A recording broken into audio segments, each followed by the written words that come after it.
most savage version of airsoft ever. There's been hundreds of videos blowing up recently of this new ultra intense variant of airsoft where players are dumping hundreds of BBs into each other and bonking each other with sticks. I know your reaction to this was like, what is even going on? I got you. This is Filipino Airsoft. Airsoft in the Philippines started out normally like in many other countries, then suddenly took a right turn into violence. The Philippines has normal airsoft like we see here in the United States, but it also has this. Some call this bloodsoft. It's like speedsoft, but on crack. It's characterized by rushing down your opponents and mag dumping them. It's like a combination of paintball and airsoft. You have airsoft players with the paintball philosophy of beating your opponents with sheer volume of fire. Here's the thing. In paintball, the rate of fire is not that high. Airsoft guns, however, can shoot up to 38 BBs a second. So when you combine those two things, you get guns like this.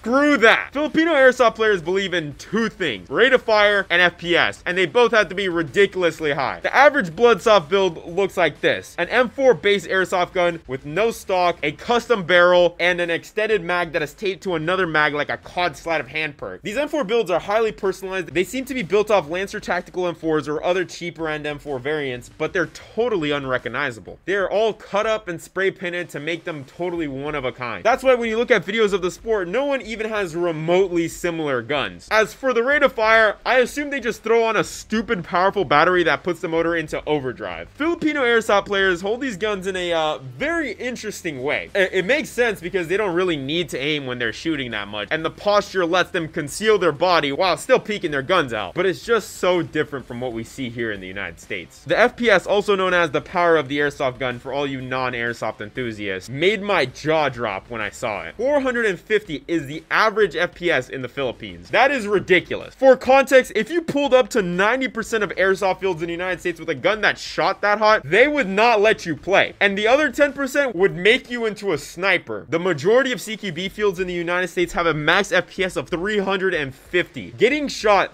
that close at 450 FPS is terrible. Keep in mind, the rate of fire is also crazy. So these players are dumping 30 to 40 BBs at 450 FPS into each other. These dudes come out of these games of bloodsoft covered in brutal welts. I have no idea how they're able to play this type of airsoft. Bloodsoft is played drastically differently than normal airsoft. Teams vary from 10 to 20 players at a time, and it's an objective-based game mode. It's not so much about getting the opponents out as it is about scoring points for your team. Scoring points in bloodsoft involves securing certain objectives on the field, like picking up containers or raising your team's flag. The objectives do change and vary depending on the tournament and who's running it. Here's the thing about getting people out in bloodsoft. It's wildly different than in airsoft. Normally you shoot one BB and you get a person out. Not in bloodsoft. You either mag dump someone to the point a ref arbitrarily calls them out, or you inflict enough pain on them to where they call themselves out. One BB is nothing in bloodsoft. That's why they have these crazy builds, because it's a game of getting consecutive hits on a player. So who are the melee guys? Those are the refs. When they decide you're out, they'll pull up with the stick and bonk you over the head until you call yourself out. I've seen clips where one bonk is enough, and I've also seen other clips where a ref bonks a player so many times that I was starting to think it was personal. This type of airsoft most definitely suffers from extreme favoritism by the ref. There is just no way this shit's gonna be balanced. But I personally think bloodsoft is significantly more fun to watch than airsoft or paintball. Airsoft and paintball are boring gentlemen's sports. Bloodsoft is raw violence, and I love it. Bloodsoft is massive in the Philippines. First off, it's the pro scene of airsoft over there, so I don't think new players are just accidentally walking onto games of bloodsoft. There are, no joke, hundreds of pro level bloodsoft teams in the Philippines, and a lot of them have custom made team jerseys. Some of these teams have genuine sponsors on their jerseys, which says a lot about their popularity. These teams even do community outreach events. Here's Stag G7 participating in a food drive. They even go to freaking schools. Dude, that is freaking sick. The tournaments for bloodsoft are massive. An example is, I'm about to butcher the name, I apologize. The Bagnai Cup, which is an invitational national airsoft tournament that happened recently, where a bunch of 18-man teams competed. And there are a lot more tournaments like this that happen in the Philippines. It is genuinely surprising that despite the size of the hobby in the Philippines, very little information actually gets out to the West. I had to look through a bunch of Facebook groups that luckily spoke in English to find any of this information. Side note, looking through these Facebook groups, I found some of these promos for airsoft events in the Philippines to be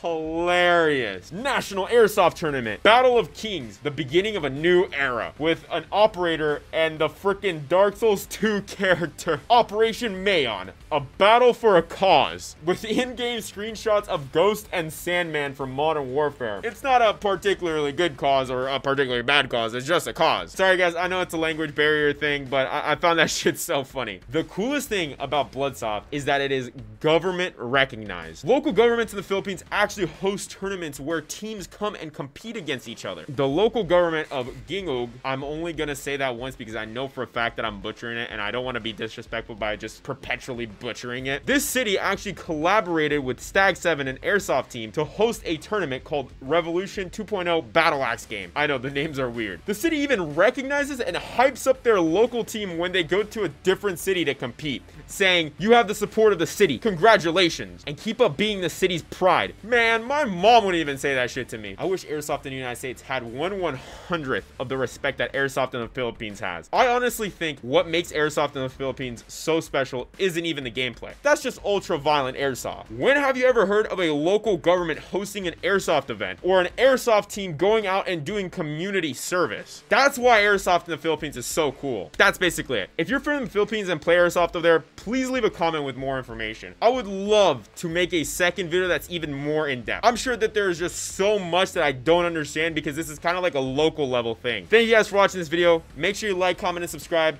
Remember, you're worth it. And for the first time of the new year, go to the gym.